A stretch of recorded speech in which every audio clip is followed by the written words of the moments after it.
Ever since I was very, very young, I've been a fan of the PS2. It was one of the first consoles I've ever played after the original Xbox. It was the only way I played video games for a while before my PC was beefy enough to handle new games. The 6th gen in general is synonymous to me with a very specific kind of whimsy and curiosity that only the strongest types of nostalgia can produce, and I do have an intense level of nostalgia for the PS2. My most formative years were accompanied by this box.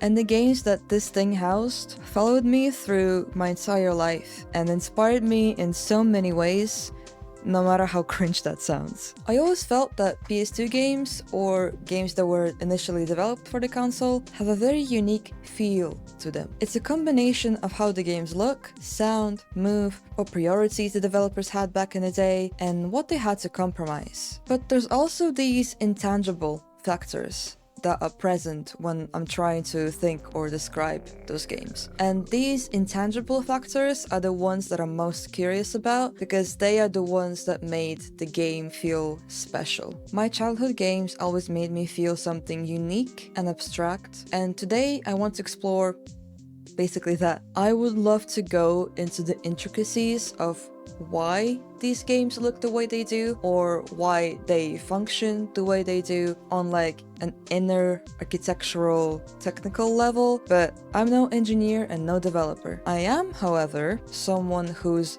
extremely passionate about this box and the games that it houses, and I've been passionate about it for my entire life, ever since I've been introduced to it at ripe age of 5. To the point where anything I create nowadays as an artist is in some way inspired by the PS2 or references one of its games in some way. I'd also love to show you how these games look in the most authentic way, as I do have one here, but truly I am not figuring out all the stuff about which expensive capture card to get and how to hook it all up when this video is already so delayed. So I'm going to be intensely rotating these games in my mind's eye, if you know what I mean. Although I do have those games in my collection, so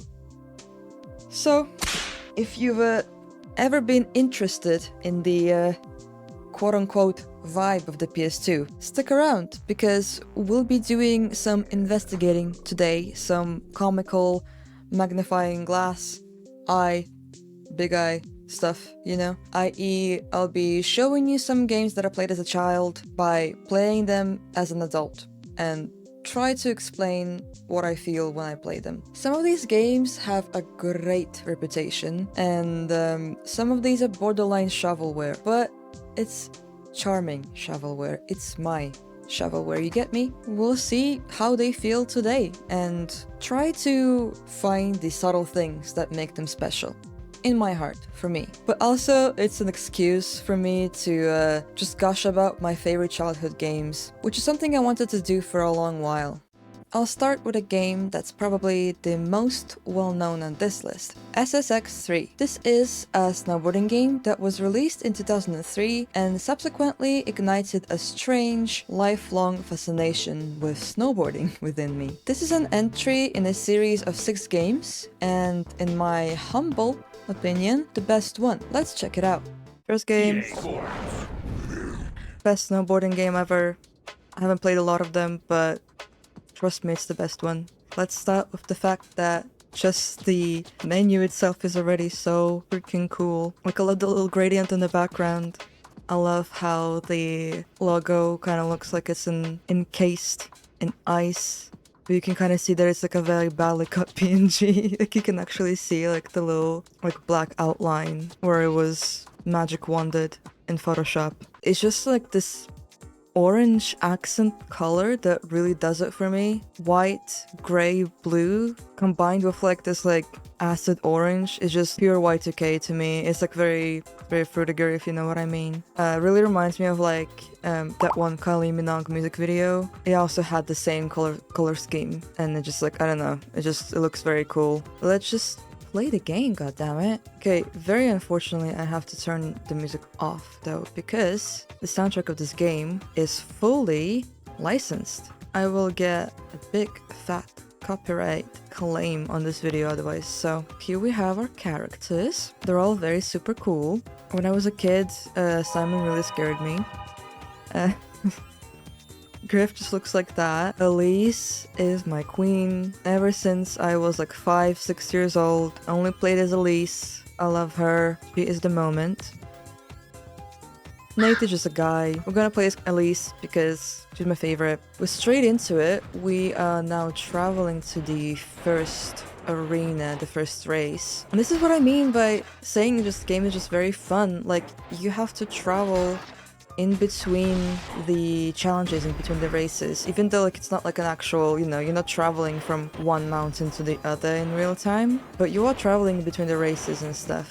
I don't want that. I just want to say straight away, this game looks amazing for its time. So even if, it looks quite cartoony, they were obviously trying to go for quite the realistic approach to graphics to the best of their abilities at the time. It plays really well with like the cartoony element of how the characters look. I'm obsessed with the clear blue skies and the very like kind of mellow ambience of the cold, like snowy, icy sounds in the background. Like the rails being like neon glass. It's just cool. It's just very cool. So you can see here as well that in between the races you can kind of travel to the lodge, is where you kind of customize your character and the playlist and the stats and stuff like that, which is very cool. Like, I love that you have to go to a specific location. Like physically, you have to take your character to the lodge to upgrade them. You can't just go to a map and just be like, oh yeah, fast travel, or like go to the menu and just be like, yeah, like let's upgrade our stats. Enough yapping, let's go to a race, to the first race. Me and my $1, absolutely living at large right now in this undisclosed location. Let's go to the race. Oh, you can see like that there's like marks on the snow, different races before you already kind of went this location. I just earned $3 from that. How easy would that be in real life? I love that you have to get into a location and to start the race and you can see like the PNG of the crowd in the background. I guess the first thing I can talk about straight away is the movement. The movement of me falling to my ass. The movement of the character in this game is just so good and fluid, and like I have no idea how they did this, but maybe like part of the, what helps the movement look very good and fluid is the fact that this game like natively plays at 60 FPS. 60 FPS is pretty good for, a PS2 game. In 2003 as well, so, they really did some magic on this game, I think. Like, whichever direction I kind of like move her body reacts very naturally to it, so just like very immersive. And it makes me want to be very good at the race, because I know that if I move my character properly, it's going to be very satisfying to look at. So the next thing is, of course, oh my god, the colors! You can see like the continuation of the orange being the accent color in the blue and the orange and the markings on the snow. Like you can see like the neon orange just being plastered in places. That's a great choice of color because it stands out on the white and the blue perfectly. Quite upsetting that I can't show you the music because the music is so good, and I have like a very specific song that I choose for this race, this map, all the time, because it just works perfectly. But anyway, I'm not gonna do that obviously. Hey girl, come on, give me a run for my money. I should have just punched him then. But anyway, I just want to take a moment and kind of pay attention to how beautiful like the nature in this game is depicted. Like this cave. Hello? How pretty is this? The color is just kind of changing a little bit to purple hues, and like you can see the glare of the sun and everything. It's just so pretty. Like I know that the PNG of the mountains in the back is quite crunchy, but even now, like this looks very, very pretty. Like it doesn't have to be super realistic looking, it doesn't have to be super crisp, because all the elements of this game work perfect the way they are, I think. And also of course like oh god, girl please. And also like the fact that you're, moving very, very fast. Also helps the fact that you don't really pay that much attention to like how perfect every single pixel is. Like you don't really have to pay attention to how realistic everything looks. Oh, look how the snow is glistening in the dark as well. Like it's just enough. Wow, girl, what are you doing? Did you see that?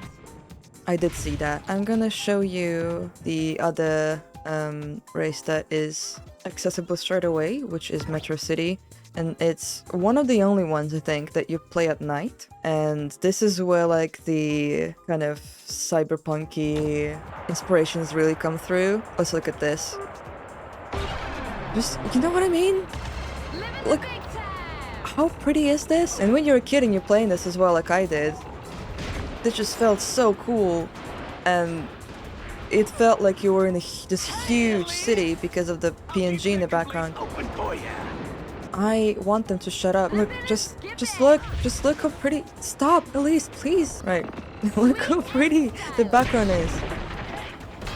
Girl, what is happening? This map is extremely good looking, and one of the reasons why it's very good looking is you can see a lot of lights on the snow here, right? So like as if it's like street lights and stuff like that, and just like the reflections from windows everywhere. Look how pretty this looks, right? But none of these lights are real time. Everything is kind of baked into the textures of the snow. You know, they did a lot of this back in the day, and still this day, but back in the day they use it more, you know, because you couldn't really make this work in real time. It just, the technology wasn't that advanced yet. In my humble opinion, it just looks so much like more magical when it's kind of like baked like this, because every single light was kind of painted onto the snow basically by hand, and it was put there for a reason. You can just like kind of see the environmental designers and like the creative designers and whatever artists really thinking through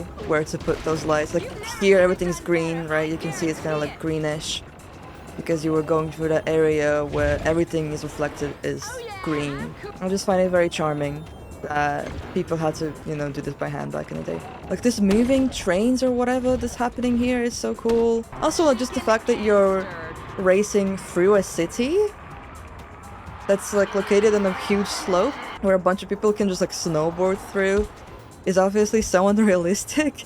Like, and the fact that it's so unrealistic really kind of like allows the designers of this level to do whatever they want and really be creative, which I personally really love and adore. Okay, can I stop here? Oh, nice. Okay, so the atmosphere at this moment is so cool. The cable cars going by, like the mountains, sounds of the crowd. Ah, lovely. Okay, so now that everyone is leaving me alone, I just want to kind of stop in some places and look at the surroundings and kind of like enjoy them a bit more.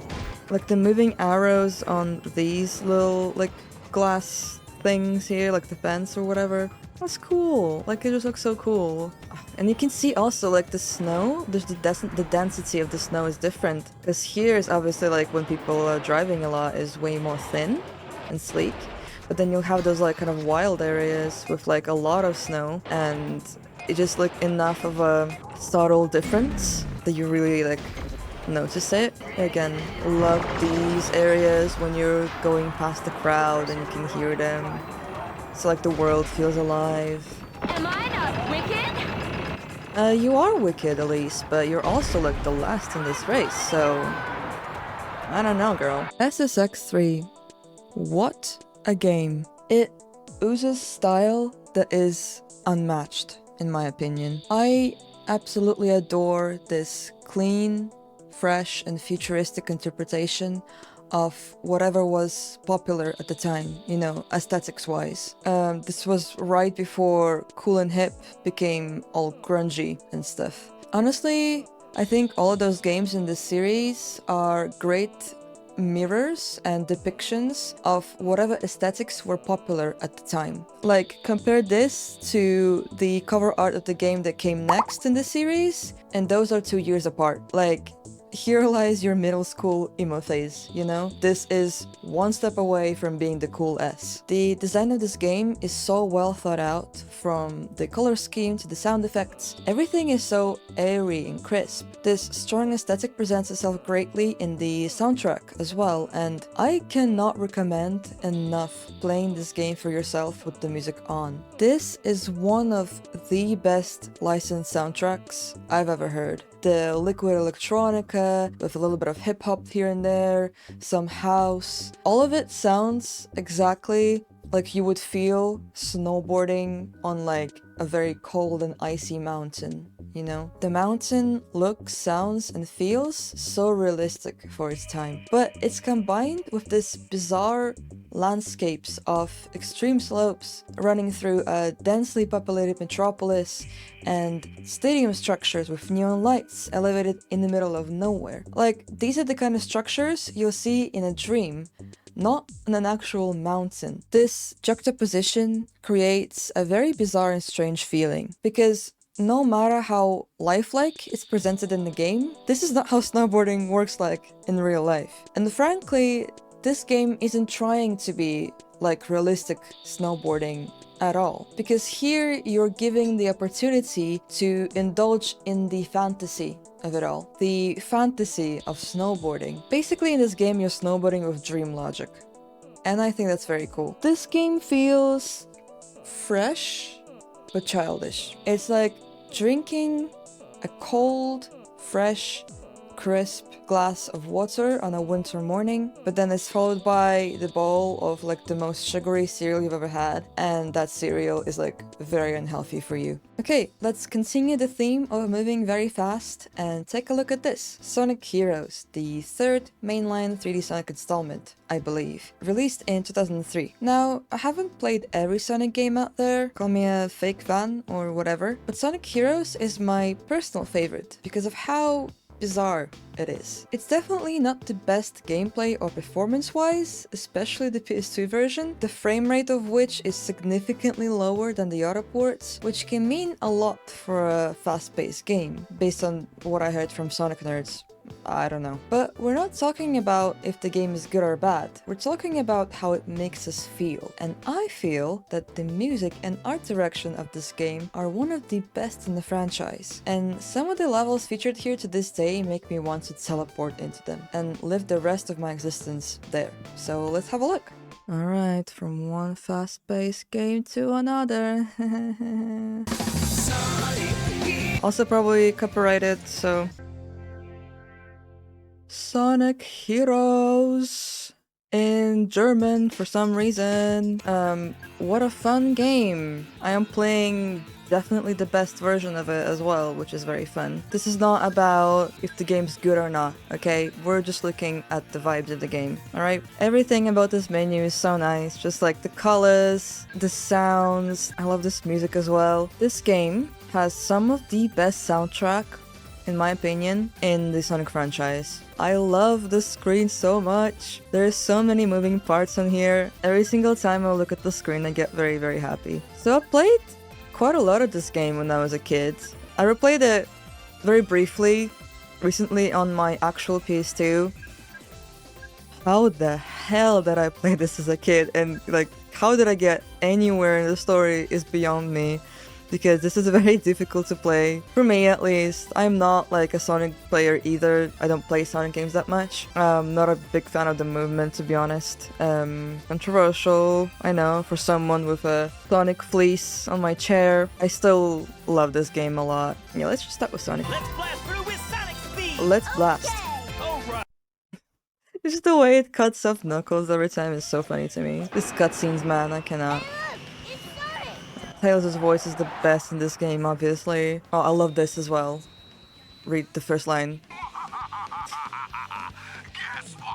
Dear Sonic Heroes, guess what, Sonic Heroes? Anyway, welcome to Sonic Heroes. Dear Sonic Heroes? Do I even need to say anything?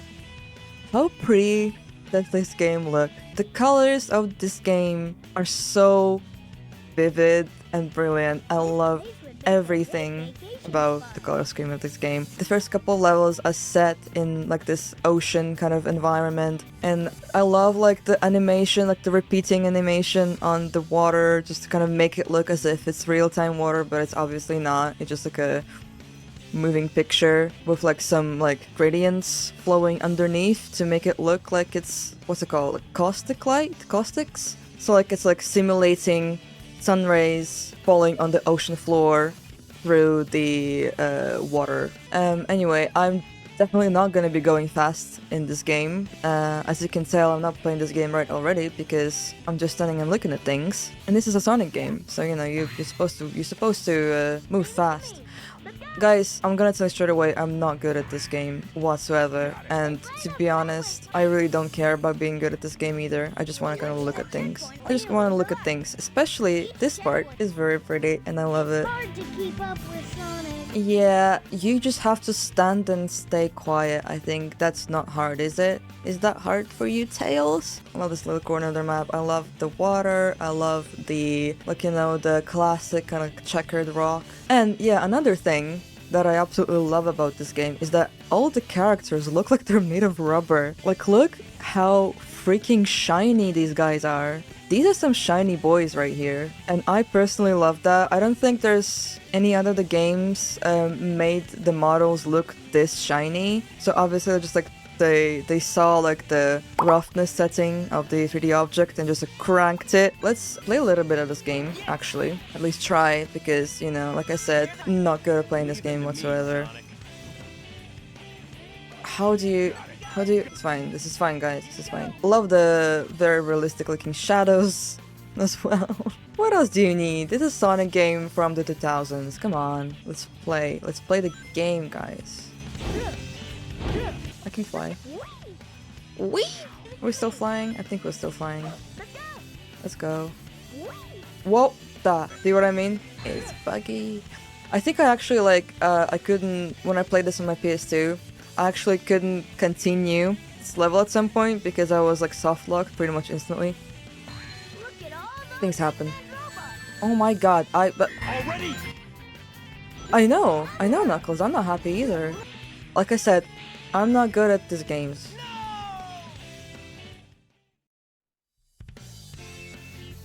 Okay, I just want to get to like the next level, because the next level is like probably my favorite in the whole game, and I think that's what I'll stop as well. There's only so much of Sonic Heroes I can take in a day. He's definitely saying shit. He's definitely saying shit. Yeah, he is. Let Knuckles say shit. But I mean, my brain is not quick enough to play Sonic games, like, because what is going on? Like, one... Right, you know what? I'm just ignoring you. I don't care. Frankly, I really don't care. Frankly, I'm speedrunning. Frankly, I'm speedrunning a Sonic game. Frankly, I'm speedrunning and I'm doing very good, and this part is just like, it's beyond me what's going on at this point. You're probably gonna hate me. Like, if there's any like actual Sonic people who like play Sonic games who's watching this, I know you're probably like, you're not really happy right now, and that's fine, and it's valid. But please don't hate me, okay? We're not here to be good gamers. We're here to enjoy the game regardless. And regardless of the fact if I can play it properly or not.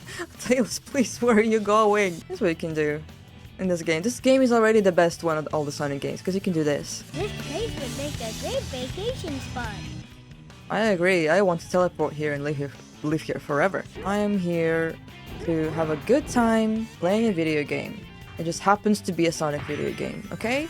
It just happens to be a very buggy version of a very buggy Sonic game. The orcas! Ah, how cute is that? Like, how cute is that? Come on. I did get softlocked here for some reason. Let's see if I get softlocked again.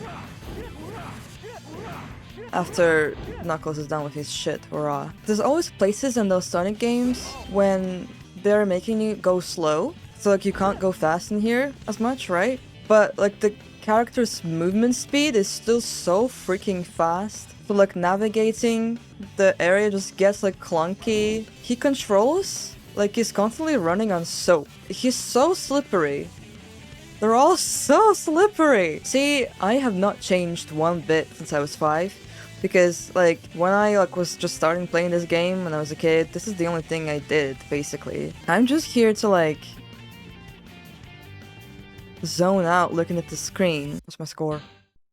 Just enough to pass. And that's on that. Finally, okay, we're gonna go into the Ocean Palace now. And that's a very fun level that I really like personally. And the song that plays in this level is very, very, very good. Listen to the song, look at that rainbow, and tell me that this doesn't make you super happy. Tell me it doesn't make you feel some kind of whimsy and joy. Like, come on. How amazing is the vibe of this moment right now? This place would make a great vacation spot. I know, Taylor, that's what I'm saying. There's also like a part in this song that where the guitar solo goes so hard, it actually makes me levitate. It genuinely, it's kind of like crack for a kid, I imagine, because like the music is like so elevating and oh, look, it's this part with the guitar.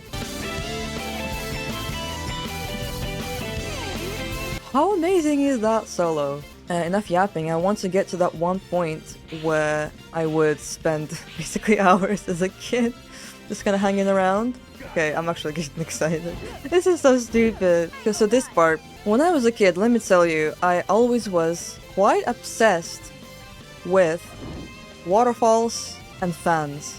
Let me tell you, I probably spent like hours playing this game as like a kid. Just like this, just like staring at the screen and be like, wow, I'm having so much fun. Just in this specific spot right here. Because not only I get to look at a fan and kind of like briefly hear like the gentle hum of it, I also get to look at a waterfall. Two of the best things in the world in one spot. I don't know what else to tell you. This is like prime entertainment for a 5-year-old girl. This place feels like a nice long shower. You know what I mean? Just us three, waterfalls, fan, blue sky, the green grass. You know, when Taylor said this place is a great vacation spot, this is what he meant. This is a great vacation spot. If I could teleport anywhere in the world right now, I would love to teleport here and just live out the rest of my life here. A lot of like very cute little corners and nooks in the levels of Sonic Heroes that you kind of sadly miss because you're supposed to go very, very fast, right? I think like in a lot of Sonic games you have, you know, a lot of effort going in the level design, and you will always end up with these like very cute little nooks and corners where personally I just kind of itch to just stop and look at it and just take it all in. But the way the game is supposed to be played, you're supposed to like run past very quickly, so you kind of like end up not really noticing it that much. But you know, fortunately, I'm built different, and since I was 5 years old, that's what I've been saying at every single one of those corners and nooks. I was just saying, let me just stop here, let me get to this fan, let me just kind of float here for the next hour, and just like thoroughly enjoy my time. And you know what, I'm 27 now, nothing changed, I'm still like so happy just to be here. Anyway, I think there's only one more spot that I want to look at in Sonic Heroes specifically. Team Rose. Team Rose is like supposed to be Sonic for babies in this game at least apparently. These guys start with a tutorial stage, which means that you can actually take it a little bit slower. Look at him going around Cream. It's like satelliting her. This was a spot I wanted to show you. If I can like look at it normally, Amy. Of course, the spot that I'm talking about needs to have a waterfall or some kind of water. This is another spot in this game that I would just stand forever and enjoy the view, okay? Because this is... Not this man moaning in the background. This spot I adore. It is very cute. It feels like it's protected from the world, you know? Just us four and this little waterfall. The little blue circles appearing to make it seem as if this is water. And you know what? When I was a kid, I actually thought that this was water, and now, growing up, I realized it's just like a PNG of some stones with blue orbs appearing near my feet to make it seem like I'm in water, but I'm not actually. So yeah, that's the one thing about Sonic Heroes, I guess, that I really enjoy, is the sheer amount of very peculiar corners and places that you can kind of just like hang around in. but ultimately you are made to miss them because you're supposed to play this game very fast. But I bet you can find some very cool places and spots in Sonic games if you play the game badly. Basically. Maybe that's an idea for a video some other time. Don't steal that. Hands off. It's nice when we're all together. I love you, Cream.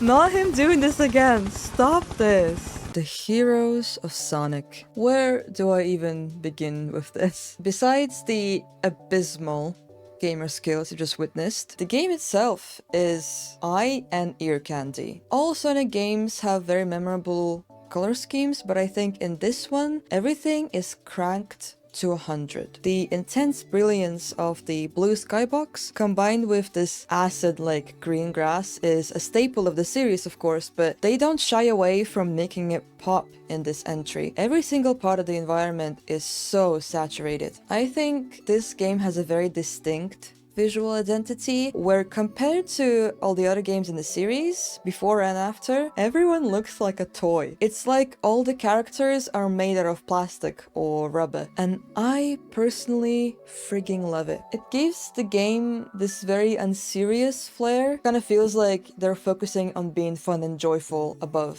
anything else. And the soundtrack adds so much to that feeling, honestly. Believe me when I say there are so many aim breaks in this game. Almost every tune has this hyper fast-paced breakbeat groove to it. It sounds very arcadey, like it doesn't shy away from being obnoxious in the best way possible. And that's why I think I love Sonic Heroes so much. It feels like it accepts itself as a video game with the capital V.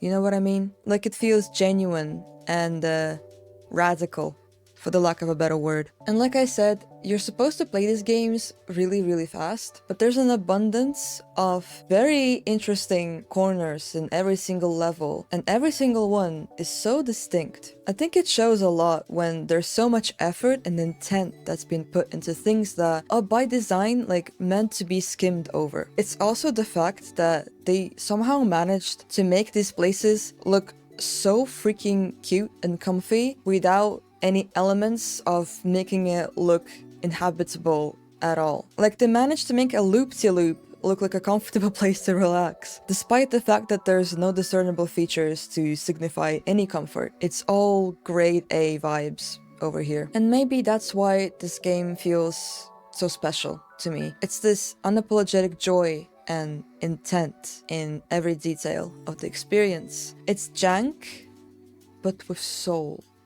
I've never been to a Toys R Us, but I feel like this game would feel like being taken to a Toys R Us for the first time by your parents. It's the whimsy when you see the huge logo or whatever. Anyone who's been to a Toys R Us, Americans, hit me up. Tell me if I'm right. Tell me if this feels the same. So this next niche little game was also developed by the Sonic team and based on a classic anime of the same title, Astro Boy. This was a PS2 exclusive, so this one I think really represents the true vibe, quote unquote, of the PS2. And it also represents the lesser known side of the PS2 library, the uncommon titles to hear mentioned generally. Like, it's not a hidden gem, but there's definitely a person out there whose eyes will light up with surprise when you mention this game to them. And they'll be like, whoa, you play that too? Let's check it out.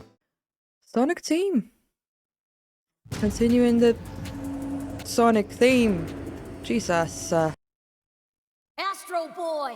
That's me! Astro Boy, also made by Sonic team. Let's just begin, shall we? From the beginning.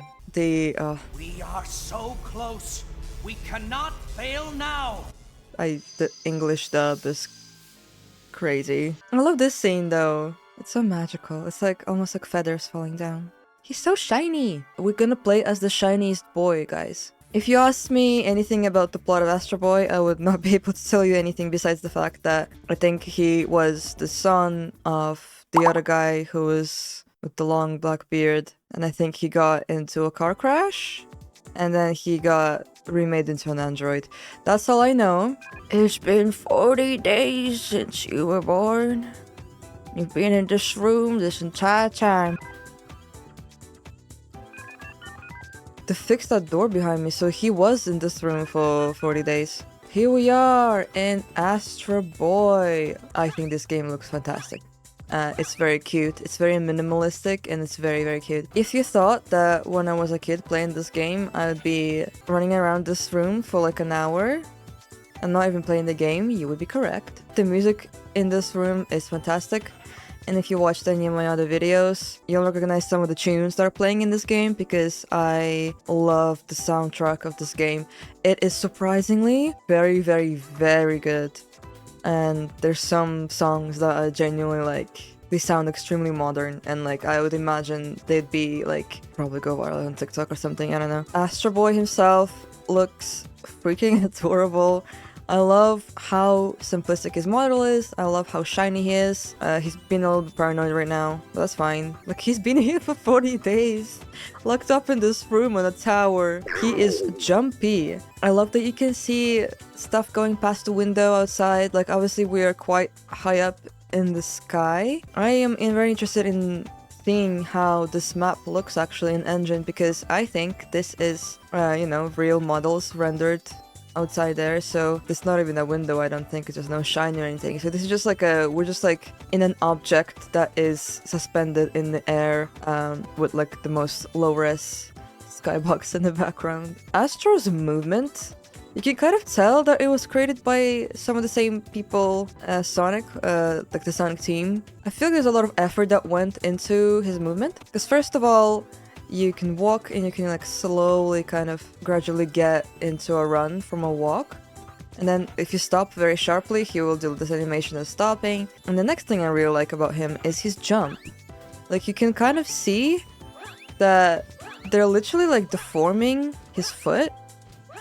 It's like a very cartoony jump, like a very like springy, boingy jump. It kind of makes a lot of sense that the movement of this guy is so like fluid, because it's made by the Sonic team, and they care a lot about movement, the characters. Next thing he can do is very fun as well. He can grab stuff. He can grab stuff. Already the best game ever. And also he gets angry and throws stuff as well, which is very cool. Isn't he just wonderful? Aw, he gave you a gift. Thanks, Astro. He's been, yet again, he's been inside for 40 days. He hasn't seen the world. He hasn't breathed any real air in 40 days. Over a month, you guys.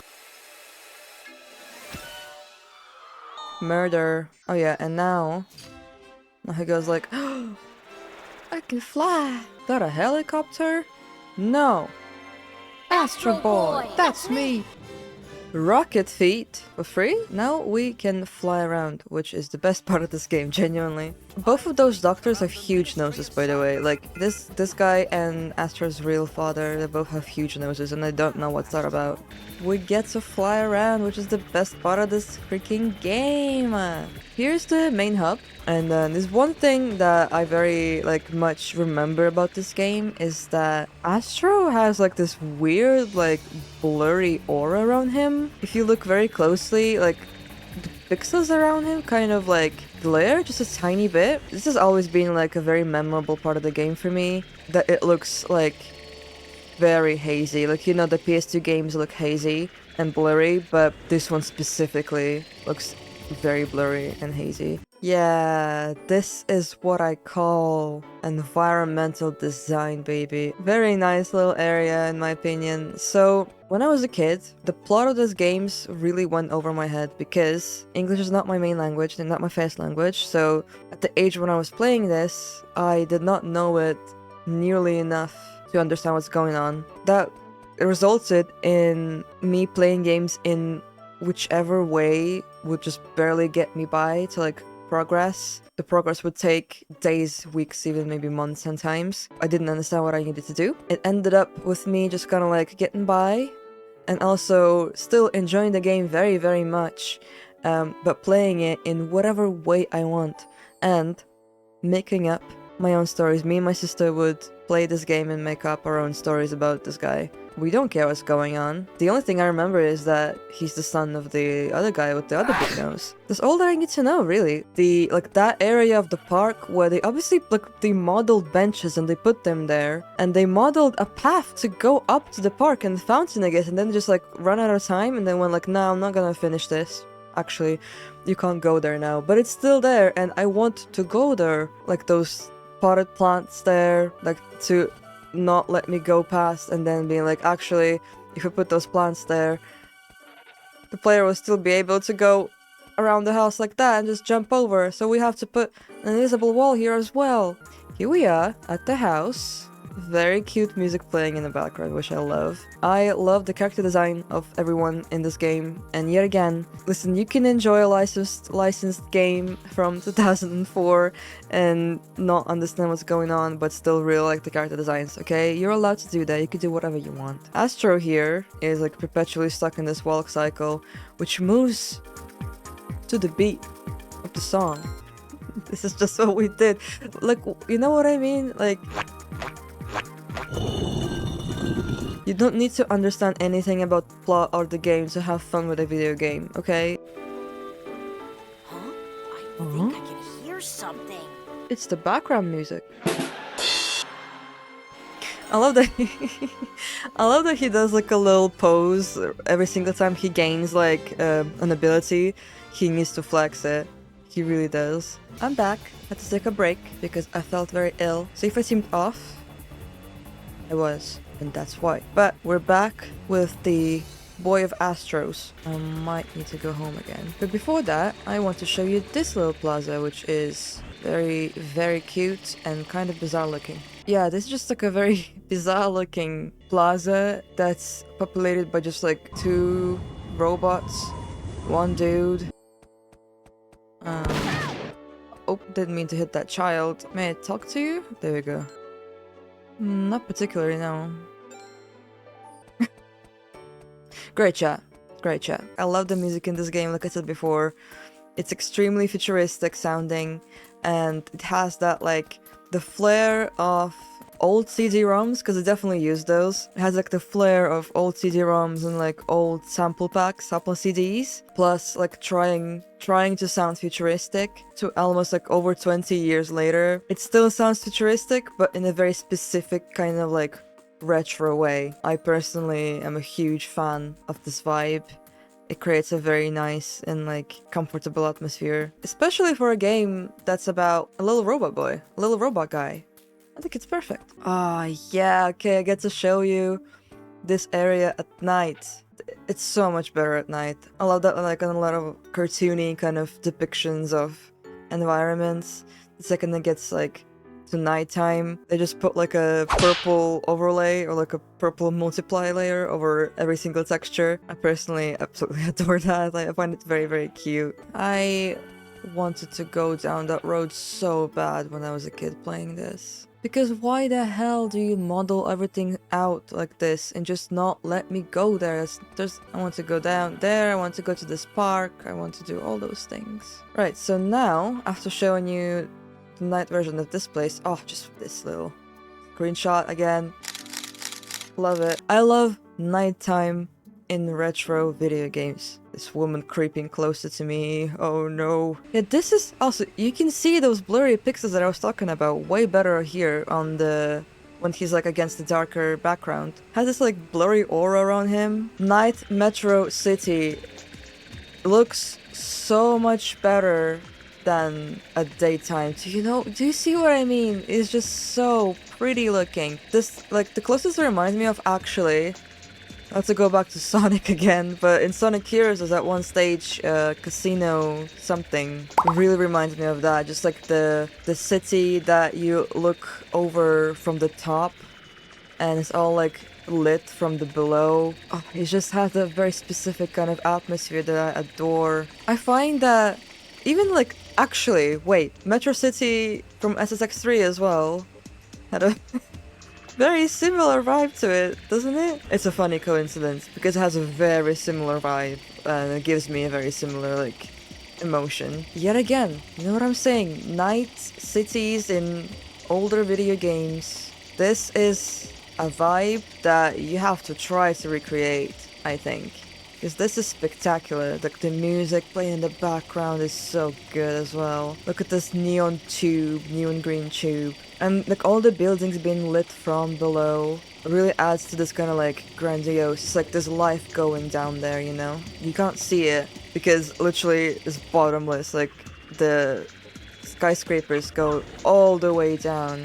So there's life down there, you know? It looks way better at night. Maybe it's due to the fact that this game is very blurry, so when it's like everything's very bright, I find that all the elements kind of blend together a little bit, and it's difficult to differentiate the objects. But when it's night and you have this cool dynamic lighting, well, not dynamic, this is very much baked lighting, but dynamic in the sense of it looks dynamic. It was made to look very dynamic. This shot right here is like amazingly lit, but obviously this is baked lighting. Also, by the way, some of the textures are flipped upside down, I notice. Yeah, you can tell that like the kind of boardwalk, sidewalk, or whatever this thing is. On this inner side, the darker corner is down there.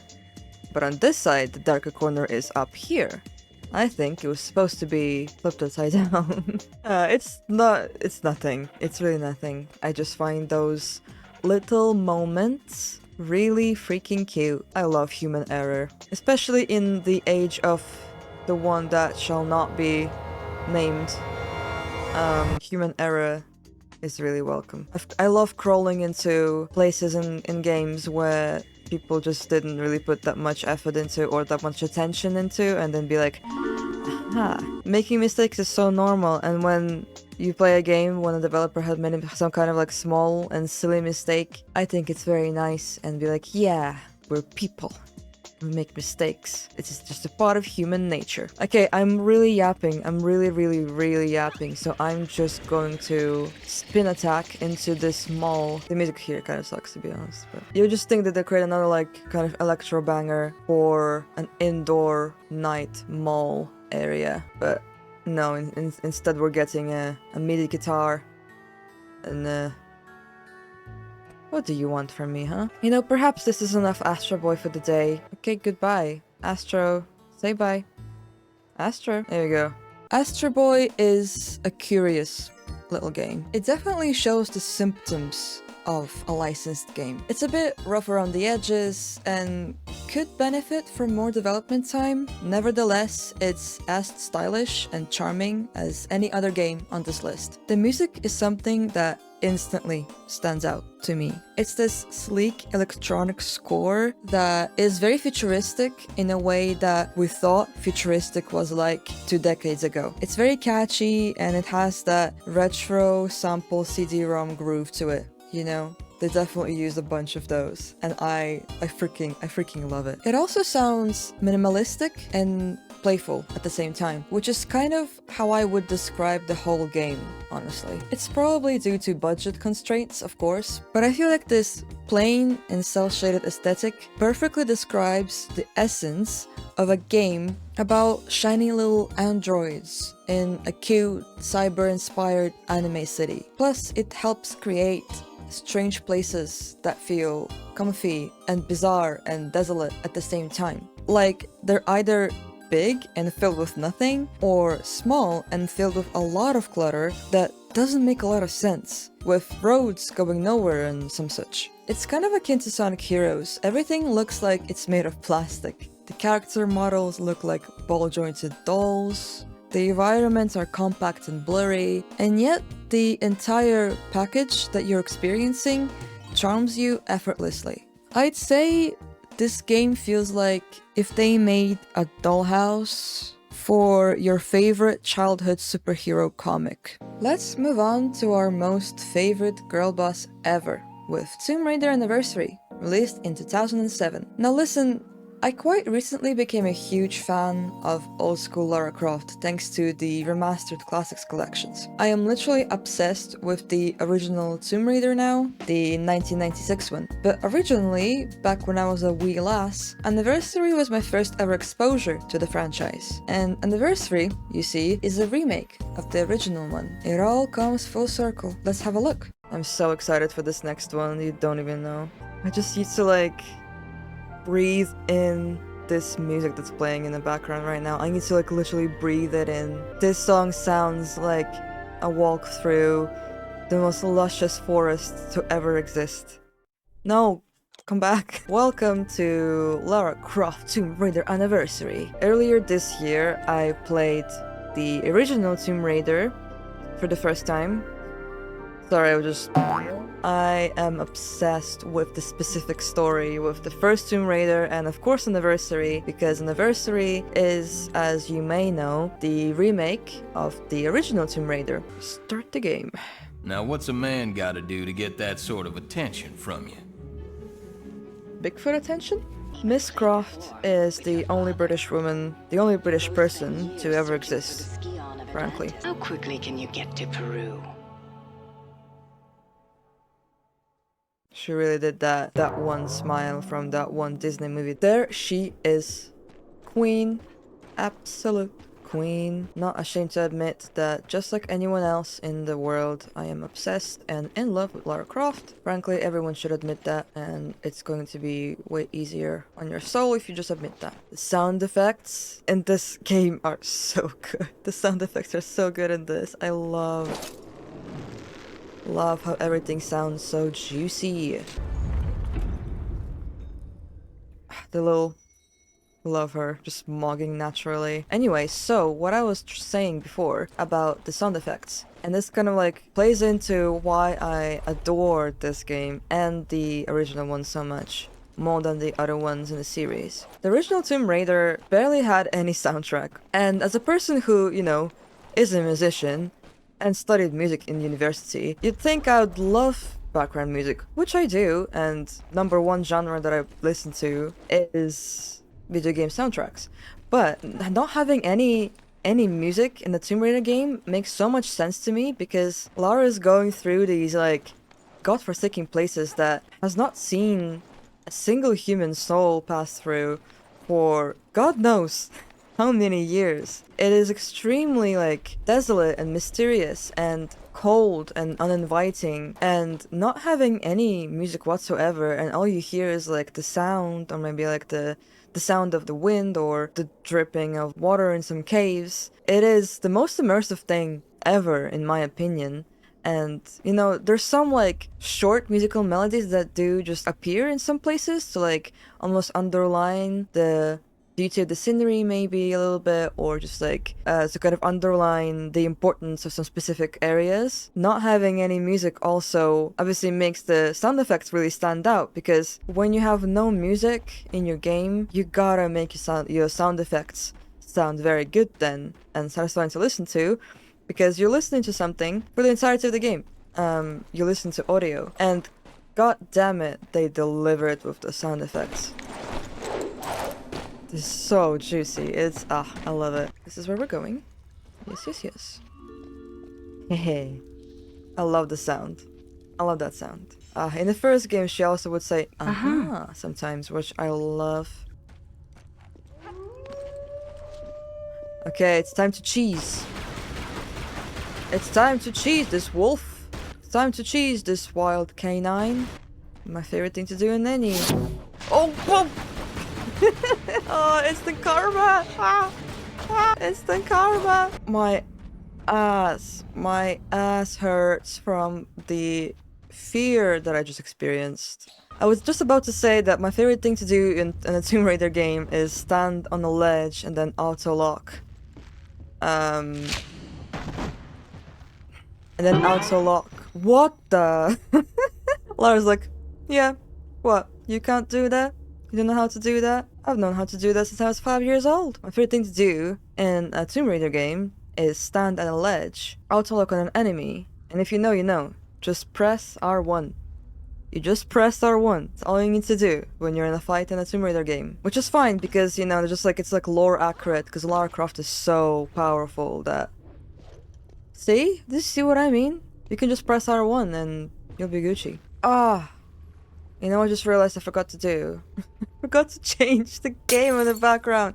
Damn it. I was so excited to play Tomb Raider Anniversary for you guys that I forgot to change the box art on the fucking background. Right, I'll be back. Not that you can even see it properly, but it's there. Okay, it's there and it's fine. You gotta have your guns out at all times, or else who's gonna protect you from the random wolf that spawns in? Just the sounds of like her like gloves scratching against the surface of the rock, or like it's just like the little sleepy sliding of her foot when she's like jumping off. It just I love it. I love it. You know what I mean about the music, the lack of music? Well, this is what you hear instead. Not him just standing and pondering life there for a second. Yeah, like I said, gotta have your guns out for any random wolves that appear. And let me tell you, there's a lot of wolves that appear. I am locked. That wolf scared the Russian out of me. Bear time. Bear moment. Right after this checkpoint screen. So that the lack of music is great also because whenever the music does appear, like in those little moments, works really well. Just like a nice breather. Human music. I like it. Okay, bear time. This is such a good song, brother! I'm very good at this game. You have to trust me. You have to believe me, guys. You have to believe me. The bear is dealt with. That would happen to any bear. Anyone, any bear. And listen, in this video, I'm not even gonna show you like the best part about Tomb Raider Anniversary, which is the Croft Manor, because I want to keep that for a different video. I have an idea to make. I love the environments of... There are the wolves!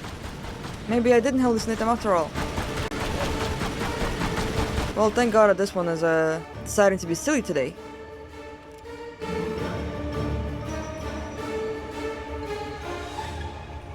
What are we being so hyper about? The music is called The Lack of Wolves. Oh, never mind.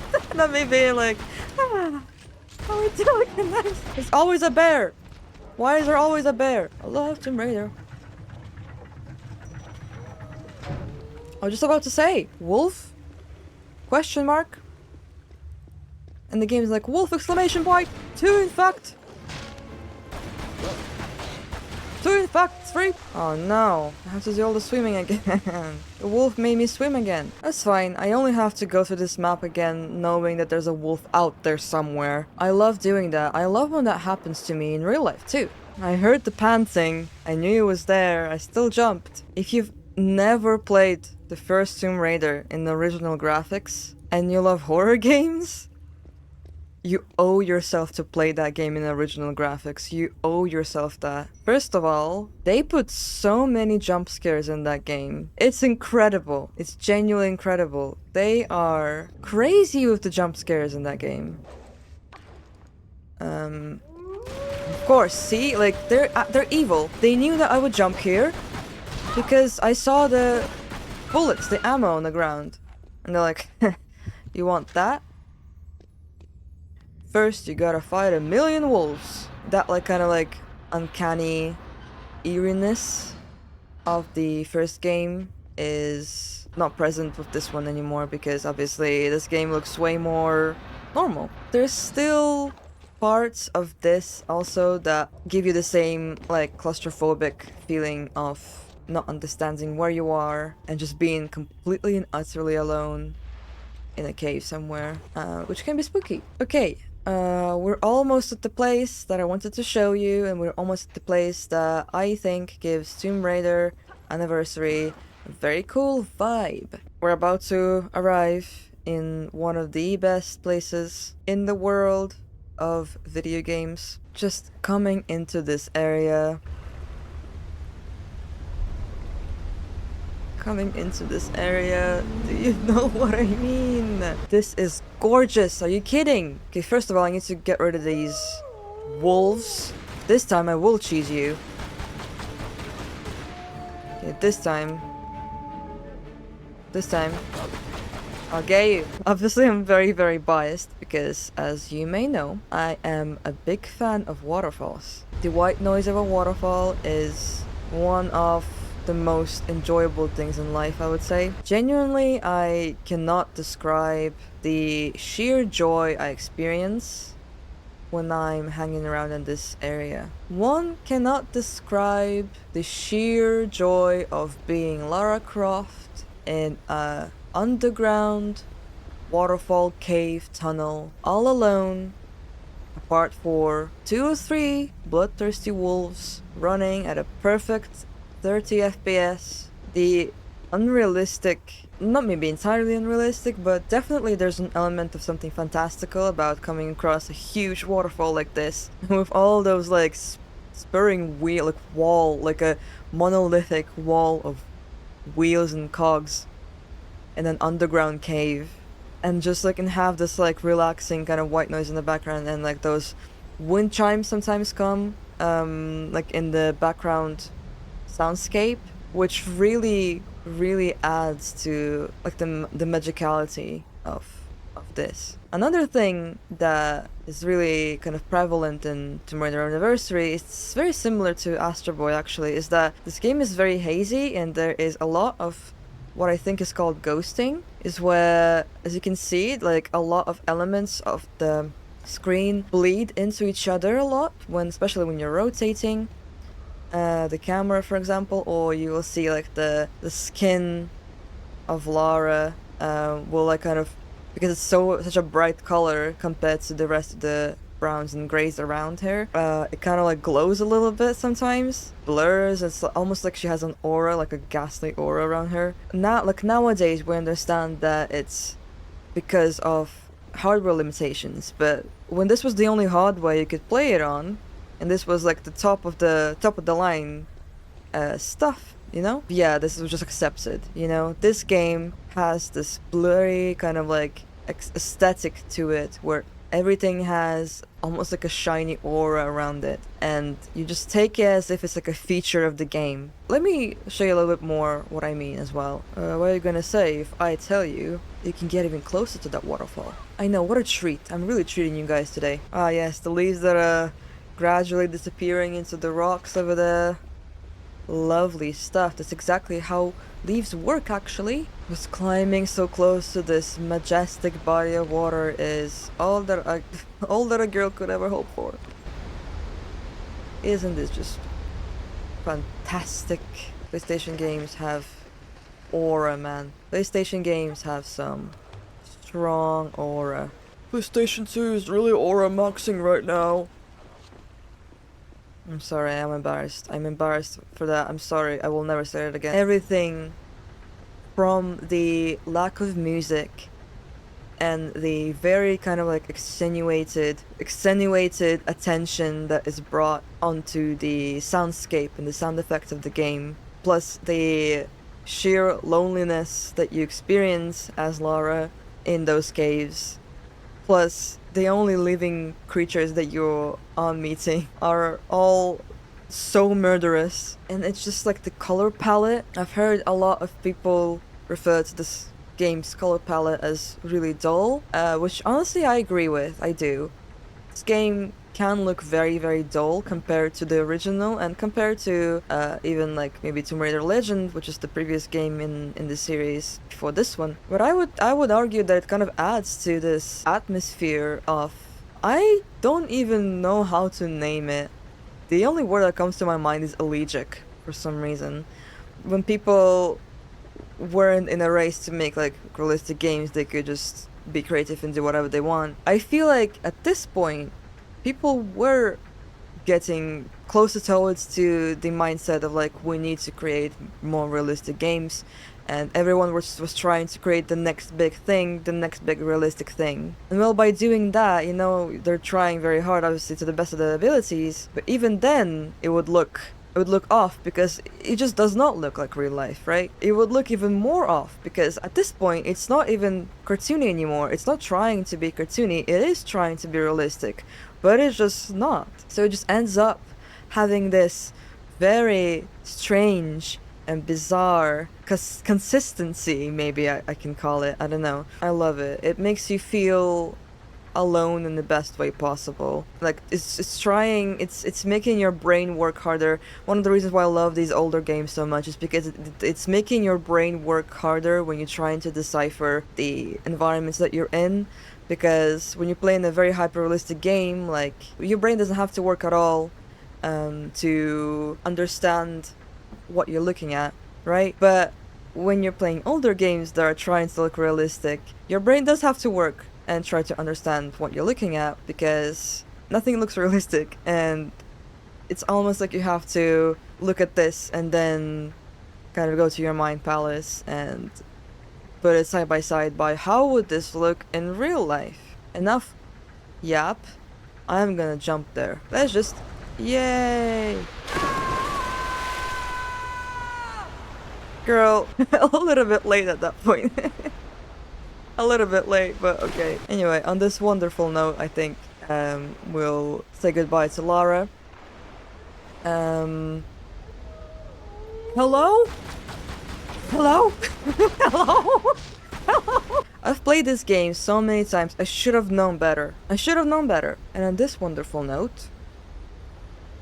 Oh, Tomb Raider. What makes this game really special to me is the fogginess and the blurriness of it.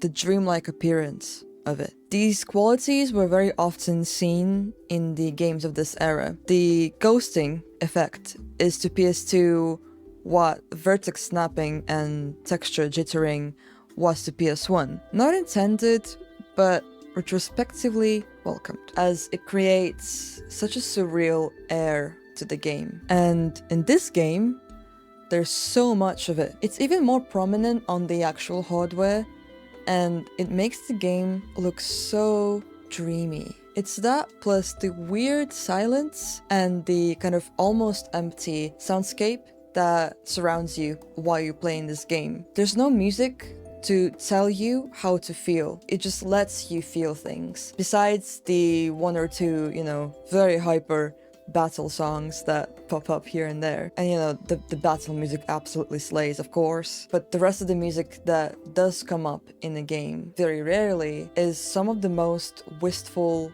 melodies you've ever heard. You almost feel at peace in Tomb Raider, despite the million rabid animals that are gnawing on your ass. And then that peace is contrasted by the claustrophobia-induced environments. Basically, this game feels like the most normal overcast day in the UK. Like, you're in a good mood because you don't really have to go outside, and the greenery of the leaves look kind of really nice and comfy against the backdrop of a dark grey sky, and maybe you're sipping on a mug of a nice London fog tea, but then you also realize that you're in the UK at the end of the day. You get me? Of all places, you're in the UK. Even if this remake was done by an American studio, the original was done by the Brits, and you definitely feel that signature melancholy essence to it. Sims 2 Pets is a beloved game that was released in 2006, but we're not playing that today. We're playing its forgotten and forsaken console port for the PS2. I don't know a lot of people that have played this, but if you did, you're either very excited about this right now or really confused as to why I'm playing this game at all. You'll see what I mean, but this is a weird one for sure. It's time for Sims 2 Pets, the console port of the beloved Sims 2 console port that nobody plays. Well, that's not true. Maybe a lot of people play it. I don't imagine people prefer to play this. However, when I was playing Sims 2, this was my preferred choice because my computer could not run Sims 2 that well. Let's make a sim. Should we? Should we make a sim? Should we treat ourselves and make a sim today? My neighborhood is called Bubble. This one is the game that people talk the least about, probably because there's no story mode or no plot. A lot of the console games I feel like had to compromise for the lack of features from the original game and put a lot of like story elements into it, or like some kind of plot you play through. But this game doesn't have that. In this game, you just vibe, which, as we've, previously mentioned in this video, I have no problem with. I have no issue with just vibing. So, you know what? She's working the braid, why not? Honestly, why not make ourselves? Well, me make myself. At this point, might as well. Yeah, this is exactly how I look. Gotta give her some glasses. Oh, but consider this. Not feeling the pirate vibes today. Back in the day, Sims had just like million pairs of sunglasses and only one pair of normal glasses, and they always looked like ass. I don't want to wear this. I guess I just have to wear something. Are we feeling this or no? Am I going for the... I guess I'm going for the eye patch after all. Truly nothing else really speaks to me here, so... Yar it is, I guess. I'm making a... pirate sona. I'm making my pirate sona. Oh yeah, and you can like kind of customize every single item of clothing, which is very cute. Of course it's gonna be blue, come on. I wish that I could pull this off in real life. I cannot, but I wish. No, I want this. I want the fish, the ruffles, the blue. Hell yes. Okay, I want more blue. I want more blue in this bitch. This is not just my pirate sona, this is my H2O just add water sona. If you know, you know. And of course we have to make ourselves a pet, because we're not playing Sims 2 pets. I mean, let's just like make one cat, one dog. I think that's fair. I'm gonna play this in my most natural way, you know, and naturally when I was playing this game as a child, I didn't really care about the pets, to be honest. If I needed to make one, I'll just make a pre-made one. I just don't understand the hype of customizing a body of an animal in a Sims game, okay? Just not for me. Fashion, however, let's give this cat a freaking shirt. Yeah. Give it shoes. I never did this. Because I'm not an animal. I don't put shoes on my animals because I'm not an animal. The drip. This cat is dripped out. This is the cat with the Twitter gifted kid brain. I'll name this cat. I'm feeling something like Georgina. I'm feeling Georgina. Don't know about you. Speed running a dog. I love these guys. I love bull terriers. I love these guys. Oh my god. He looks so goofy. I love him. Okay. I kind of want to make him a chonkus. I'm sorry. Can I make him a chonk? Yes. Oh, he's ready to party. He's ready to party. I'm also gonna give him the same shoes. Don't you talk to me like that in that tone of voice, mister. Or you have to wear this. Absolute unit. Georgina and... I'm feeling like a Ramzel. Just feeling a Ramzel. Kind of slaying. Kind of making me wanna get a pet. I never had a pet of my own. If there's anything in your life that's gonna make you want to have pets, it's this right here. For sure. Alright, okay, I made my house. She can't help but to look at her pets. At her very strangely and obnoxiously dressed pets. Zooming around like crazy. Welcome to Sims 2 Pets Console Edition. Very peculiar game, as you can tell straight away. First of all, you control your sim, not like point and click, but you actually control your sim. Which, to me, was a deal breaker. Because god damn it, controlling a sim like this in a Sims game felt like the coolest thing to me. So I believe they just like actually modeled maybe the entirety of the map, and then that's very interesting then. So like for every single lot of this game, they modeled out an entire view of the neighborhood from the perspective of that lot. Let me show you my house. Not the cat already peeing on the floor. What? On the carpet as well. This is my house. It's very blue. As you can tell, one thing about these console ports of Sims games is that you can't even like choose the control scheme of any of the objects, so everything ends up looking very mismatched, which is a vibe I adore because it is just so strange. Like, this bed is the most expensive bed that you can get. I love the way it looks. This is my kitchen. We have bananas and avocados, and this is The shower room. Can you tell that I spent most of my money on this bed? So yeah, house tour over, I guess. Like, oh yeah, and look at this table as well with the paw print. The paw print everywhere. It's adorable. It's very, very tacky. The way that their face is just like meshing into all of these unnatural expressions. Why is everyone just like standing around? What's going on? Why is everyone weird? Why is everyone being weird? You know how all the Sims games always have like a Simlish version of licensed actual like copyrighted songs. The songs in this game are the most like unrecognizable and unknown pieces of music you've ever heard. What's going on over there? Who is coming to my house at this hour? Oh, hello. Yes, everyone can come into my house. Apparently there's a lot to do here. Oh my god, not me not being able to come into my house. Let me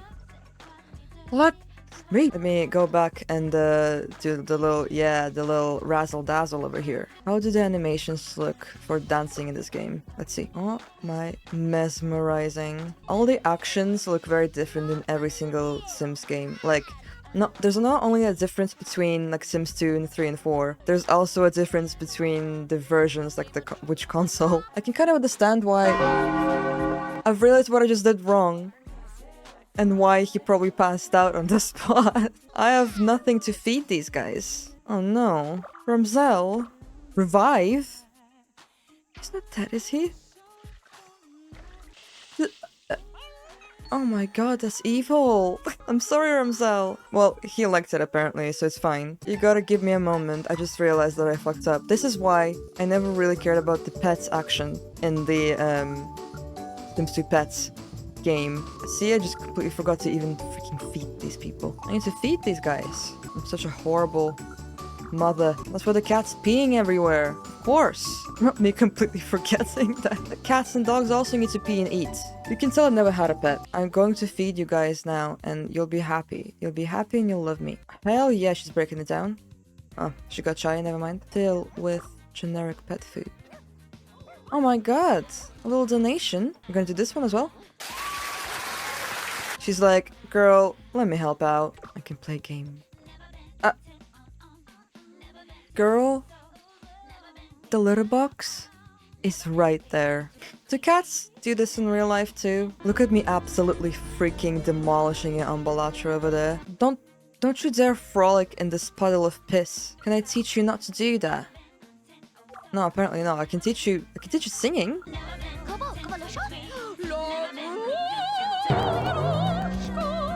This cat has no pipes.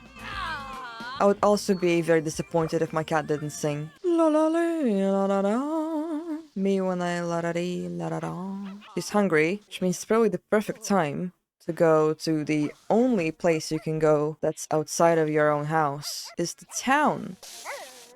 Stop fighting! It feels like this game has the soundtrack and the symbols and the gameplay basics of a Sims 2 game, but it's wearing everything as a shell, as a mask, as a suit, if you will. But in reality, it's like masquerading as a Sims 2 game. You know what I mean? It just feels a bit strange. Yeah, this is the town square, which is a very interesting addition to this game. You can get like a bunch of stuff for your pets over here. I always found this place very strange, but I obviously spent so much time in here. It's probably like the lack of discernible shadows. It's that coupled with like lack of music, lack of like anything discernible really going on. I love the fact that all the trees are both from autumn and summer, that it covers all seasons possible. Everything just looks so big. It's like oversized. Everything looks oversized. Everything's very quiet, and the usual chaos that comes with a Sims 2 game or any Sims game is not really present. Maybe that's why it feels so weird. It feels weird because it's chill. There's not that much drama you can create, and you're kind of like, your only objective is to chill and take care of your pets. Like, there's not a lot of features from the original game in here. That's what I mean when I say that it feels like it's wearing the Sims 2 name as a shell. Beyond that shell it's something else. It's not bad, but it's just something else. I want to look at some other houses and look at the map from different perspectives, because this was all fun and cool. But then, for example, let's go to Dogwood Forest, shall we? Yeah, I was right. How strange is this? Hello, Yellow Man. How strange is this? Like, they actually modeled out a whole map that you cannot explore, might I add, for each of the lots of this game. Like, this... Are you kidding? This is like so pretty looking. And it pisses me off that you cannot go there. Like, they modeled these trees. They modeled this tree on the inside. Why? You know, it's those things that are very confusing. It like cuts in the middle and you can see the inside, and like they made a texture for the inside of the tree to put there as well. Like, that takes time and effort. And this is the time and effort that I imagine a console port of a Sims 2 game doesn't really have a lot of. It's very cool that they like put all those little details everywhere. Let's go look at like a different map perhaps. We got a freaking like farmland modeled out together with those haystacks. Like, it has its own backdrop. This game feels bizarre, man. It genuinely feels like there's a lot of effort that's been put into this, but at the same time, gameplay wise, there's just like not that much going on the surface at least. But you can still have a lot of fun. Like, I had a lot of fun when I was playing this. And to be honest, I'm having a lot of fun just like running around now. And see how everything is just so mismatched on the inside as well? Because you can't like choose any colors for any of the items. So the interiors end up looking very mismatched and weird, and I love that. I love that. I love the paw print everywhere, and it kind of makes me like, what is this chair? Only in a Sims game from the mid-2000s will we have this much tackiness everywhere. This is so... Oh, are you kidding? I completely forgot that this was in the game. Waterfall mentioned. Waterfall mentioned. Oh my god. Doesn't this look like it would make a great setting for like a 3D platformer? You know what I mean? The maps in this game are fantastic, man. I can't get over the fact of how detailed the environments are. And it makes sense that there's not a lot of lots in this game, because each of the lots required a whole freaking map to be made for it, along with its own like backdrop. Like, and it has to make sense the way it looks here, so it kind of like doesn't contradict how the neighborhood map looks. Like, that bridge is obviously you cannot walk on it, you cannot get to it, but it's modeled out and you can look at it, and it's very like, it's pretty high definition from here. Are you kidding? Look at this. Do you not want to go to that tunnel? I really want to go to that tunnel, man. This cave created, textured, modeled, just for this lot. And you cannot even go there. I love how it's all almost like it's tempting you. Like, everything in this game is tempting you to explore, but it's not gonna let you do any of that. No, instead you have to be confined to the space of this square lot, and all you can do is look after your pets. I'm kind of vibing. Holy moly. Doesn't this look like anything but a Sims game? You know what I mean? Let's just jump on this trampoline for a bit. Oh my god, yes, this is... Love it. Love it. Oh yeah.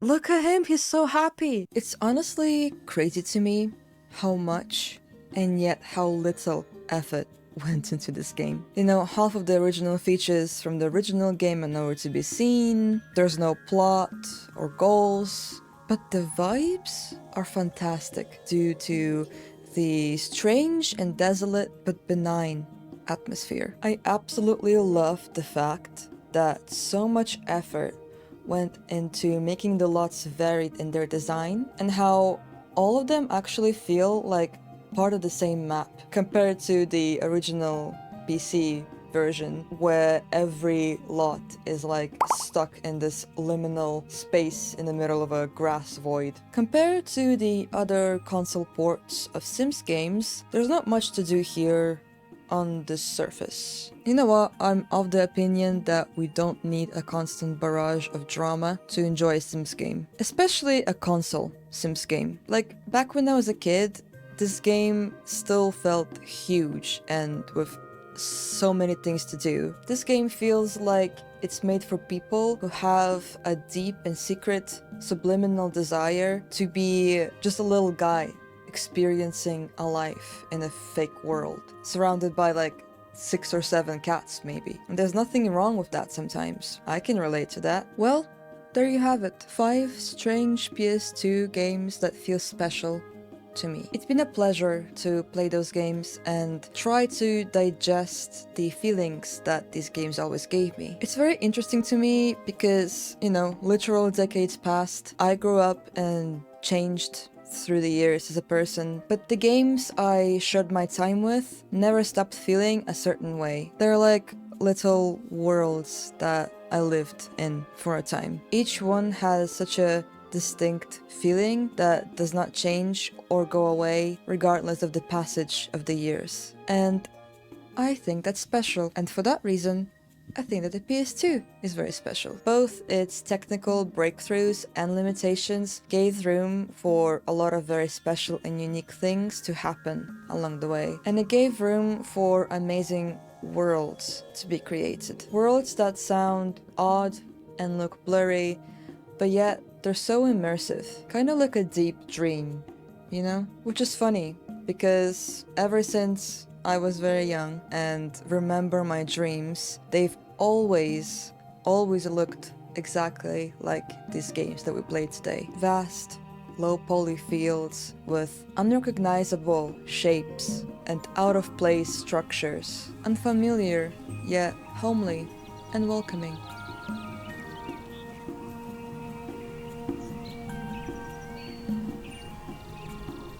Thank you so much for watching. This video turned out to be so freaking long, so I truly appreciate that you stuck around until the credits. You're a real one. I wanted to make this video for forever, basically literal years before I returned to this channel. It's a bit on a sillier side, but I wanted to make it because it's something that truly interests me and is very important to me. And like I said, games inspire all of the art I make, and I want to talk about them, goddammit, so I'm gonna talk about them. Thank you so much to the members of the channel and my Patreon members. Shout out to all of you. Thank you so much for watching, and have a great day.